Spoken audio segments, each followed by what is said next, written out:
آپ کا سلوک ایسی کہانی ہے جو لکھتے آپ ہیں لیکن آپ کی اولاد آپ کو پڑھ کے سناتی ہے۔ حضرت مولانا جلال الدین رومی سے کسی نے پوچھا دنیا کیا ہے؟ فرمایا ہر وہ چیز دنیا ہے جو تمہیں اللہ سے غافل کر دے۔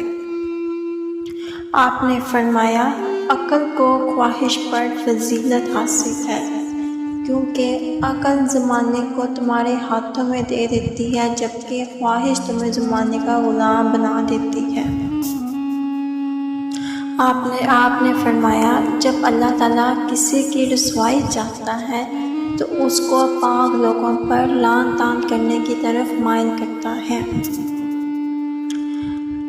اگر تم عظمت کی بلندیوں کو چھونا چاہتے ہو تو اپنے دل میں انسانیت کے لیے نفرت کی بجائے محبت پیدا کرو۔